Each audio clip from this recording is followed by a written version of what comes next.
27-year-old Noel Maganga from Gabon was stabbed in the back 7 times and left to die on a freezing street as he walked out of the Moscow subway in late January.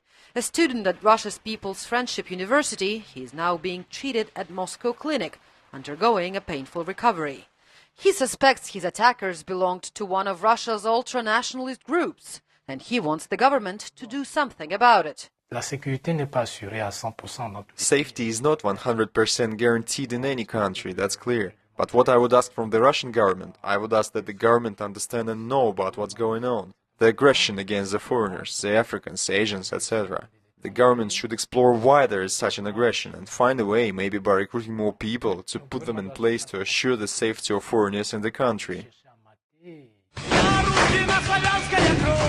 According to the Moscow-based Race Relations Research Center SAVA, 96 non-Russians were killed last year and more than 400 wounded in attacks by members of various nationalist organizations.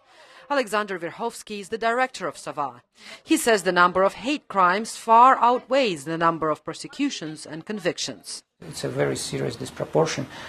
There are many reasons for that. It's not good enough legislation, it's not enough professional skills of investigators.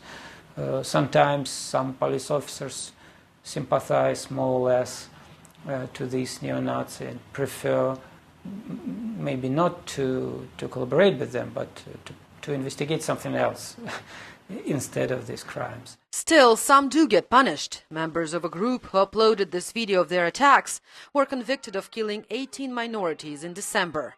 Nationalist groups often post video reports of their crimes on the internet, using anonymous access from internet cafes.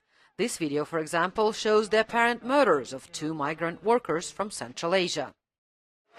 The rise of hate crimes in Russia comes amidst an influx of migrant workers.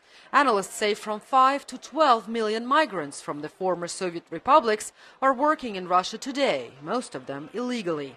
Some think the migrants are taking the jobs of Russian citizens. Alison Gill is the head of the Human Rights Watch office in Moscow. She says authorities are having a difficult time curtailing the activities of nationalist groups. I think to a certain extent the government is at a loss for how to deal with the rise in nationalists and the rise in neo-Nazi groups and skinhead groups. She says that in January alone, 16 hate-motivated crimes were identified in Moscow. And she says this figure may grow as the Russian economy sinks deeper into a recession. We need to hear loudly and clearly from the government that pride in your country, that pride in Russia is not the same as violence or hatred against others. The government needs to say that crimes, that murders, that attacks against foreigners or migrants are not going to be tolerated. But the Russian government has remained largely silent on this issue.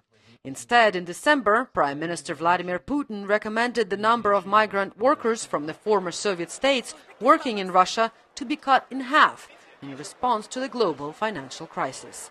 Anya Ardayeva for VOA News, Moscow.